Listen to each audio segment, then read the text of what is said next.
చాలామంది బ్యూరోక్రాట్స్ అనుకునేటువంటి వాళ్ళు ప్రొఫెసర్లు, అలాగే సిఐ, డిఎస్పి, ఐఏఎస్, ఐపీఎస్ రేంజ్లో చేసిన వాళ్ళు కూడా ఎమ్మెల్యేలుగా, ఎంపీలుగా పోటీ చేయడానికి ముందుకు వస్తున్నటువంటి సందర్భం అయితే ముందట విద్యావంతులు కూడా పోటీలోకి అయితే వస్తున్నటువంటి సందర్భం కనబడుతూ ఉంది. ముఖ్యంగా ఆంధ్రప్రదేశ్లో చూసుకుంటే ఒక ఐఏఎస్, ఒక ఐపీఎస్ ఇట్లాంటి వాళ్ళు కూడా మనకు స్పష్టంగా కనబడతా ఉన్నారు. ఈ యొక్క పరిణామము శుభసూచకమే అనుకోవచ్చు అంటారా? అంటే భారతదేశ ఎన్నికల వ్యవస్థలోకి ఎవరైనా రావచ్చు. ఏముంటుందంటే వాళ్ళు ఇన్నాళ్ళు అధికారులకు పనిచేస్తారు కనుక రాజకీయ నాయకుల కింద పనిచేస్తారు, మంత్రుల కింద, ఎమ్మెల్యేల కింద, ఎంపీల కింద పనిచేస్తారు. వాళ్ళ కింద పనిచేసే సందర్భం వచ్చినప్పుడు వాళ్ళు చెప్పినట్లు వినాల్సి వస్తుంది. అందుకే వీళ్ళు మేము కూడా రాజకీయ నాయకులం అయితే ఒక అధికారాన్ని ఎంజాయ్ చేయొచ్చు కదా అనే అభిప్రాయం ఉండొచ్చు. లేదా ప్రజలకు సేవ చేయాలనేది కూడా కొంతమంది చిత్తశుద్ధి కూడా ఉండొచ్చు. ఉండి ఎన్నికల్లోకి వస్తున్నారు. కానీ గెలిచిన తర్వాత ఏం చేయగలం అనేది తెలుస్తుంది వాళ్ళందరికీ. అయితే ఒక ఐఏఎస్ అయిన వాళ్ళు, ఐపీఎస్ అయిన వాళ్ళు వాళ్ళ సర్వీస్ కాలంలో చాలా దగ్గరగా ప్రజల సమస్యల్ని చూస్తారు. వాళ్ళు సమస్యలను పరిష్కరించలేకపోయినా సమస్యలను చూస్తారు. వాళ్ళు ఆ సమస్యల్ని చూసిన అనుభవం ఉంటుంది. రెండవది, ఏ విధానాన్ని ఎట్లా రూపకల్పన చేయాలనే అవగాహన కూడా ఉంటుంది వాళ్ళకి. ఒక ఐఏఎస్ ఆఫీసర్కి ప్రతి మంత్రి, ఎమ్మెల్యే, ఎంపీలకి వాళ్ళే విధాన రూపకల్పనకు సంబంధించిన సజెషన్లు ఇస్తారు కనుక ఉంటుంది. అందుకోసం ఆ విజన్తో సమాజాన్ని మరింత ముందుకు తీసుకెళ్లాలనే ఆలోచనతో వాళ్ళు ముందుకు వస్తే సంతోషం. అయితే వాళ్ళు వచ్చిన తర్వాత పార్లమెంటరీ పందుల దొడ్డి అని ఒక మాట తరిమెల్ల నాగిరెడ్డి గారు అన్నారు కదా. ఈ పందుల దొడ్డిలో ఒక పంది బురద పూసుకున్న తర్వాత ఇంకో పందికి ఆటోమేటిక్గా పూస్తుంది అనేది ఒక మాట. మరి వీళ్ళు అట్లా పూసుకుంటారా లేదా స్వతంత్రంగా ఉండి ప్రజల కోసం పనిచేస్తారా మనం చూడాలి. అఫిడవిట్లు మీరు చూస్తున్నారా, 1000 కోట్లు కనబడతా ఉన్నాయి. 5,000 కోట్లు అని ఒకరికి, 2,000 కోట్లు అని ఒకరికి, ఇట్లా ఫోటోఫోటీ మినిమం 100 CR పైనే ఉన్నటువంటి అఫిడవిట్లనే మనం చూస్తూ ఉన్నాం. ఈ ఆస్తులను చూస్తూ ఉంటే మీకు ఏమనిపిస్తూ ఉంది? వీళ్ళు సంపాదించారనుకుంటున్నారా, లేకపోతే ఈ రాజకీయంలోకి వచ్చిన తర్వాత పెరిగినటువంటి ఆస్తులు లెక్క కనబడుతున్నాయా? నిజమే. నేను మన కొనసాగింపుగా ఇది మంచి ప్రశ్న, ఇంటర్వ్యూ కొనసాగింపుగా.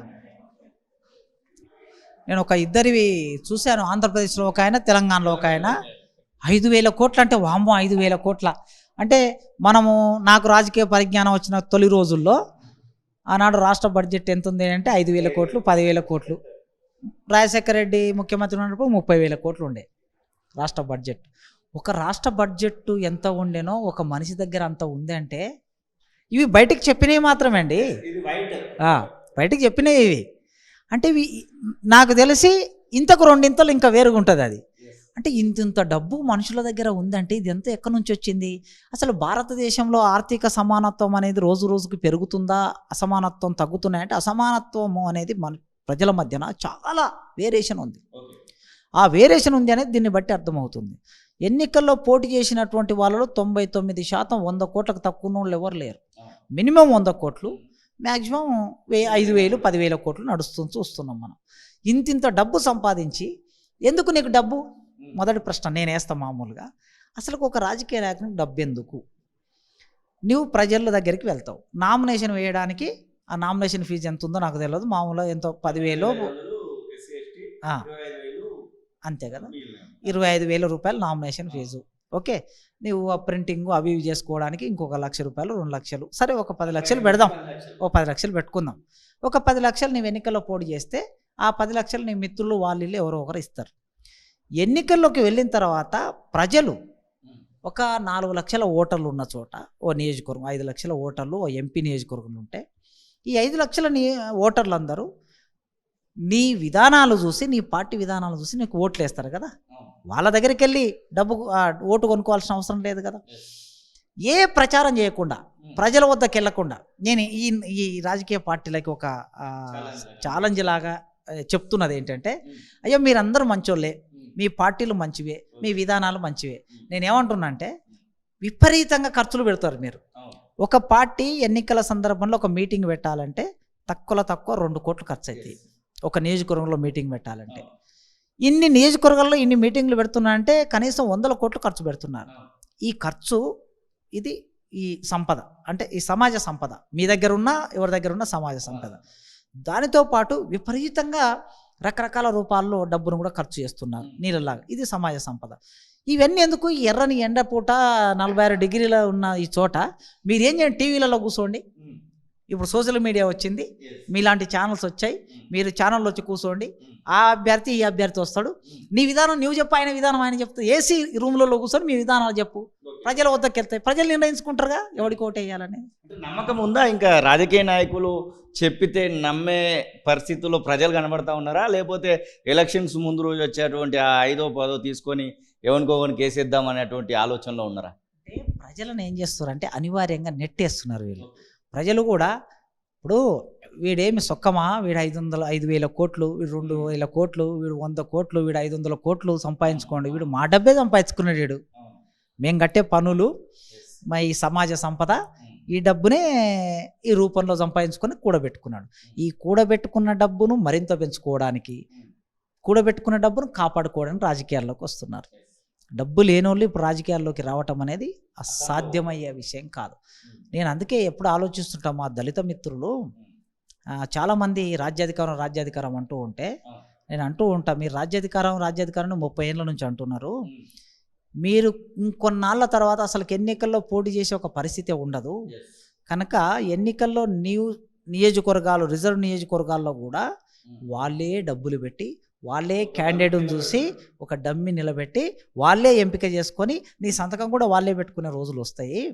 కనుక ఇంతకుముందు 20 ఏళ్ళ కిందటనో మామూలుగా ఉన్నటువంటి నాయకులు, ఆ న్యూ డెమోక్రసీ నాయకుడు ఉండే ఎమ్మెల్యే, బస్సులలో పోయి గుమ్మడి నర్సయ్య లాంటి వాళ్ళు, లేకపోతే మా దగ్గర మహేంద్రనాథ్ గారు అని ఉండే, మహేంద్రనాథ్ గారు లాంటి వాళ్ళు, అట్లా కొన్ని కమ్యూనిస్ట్ పార్టీల్లో పనిచేసినటువంటి సూర్యారావు అని ఉండే బీఎస్పీ పార్టీ విశాఖపట్నం వైపు, ఇట్లాంటి నిజాయితీ కలిగిన నాయకులు ఒకప్పుడు వాళ్ళ చేతిలో చిల్లి గవ్వ లేకుండా కూడా ఎన్నికల్లో పోటీ చేసి గెలిచిండ్రు.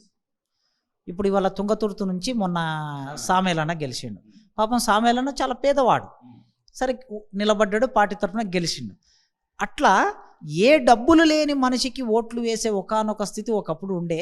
కానీ ఇప్పుడు రోజు రోజుకి ఆ పరిస్థితి లేకుండా ఈ పెట్టుబడిదారులు, దోపిడీదారులు, భూస్వాములు కలిసి ఎన్నికల్ని చాలా కాస్ట్లీ చేసేస్తున్నారు.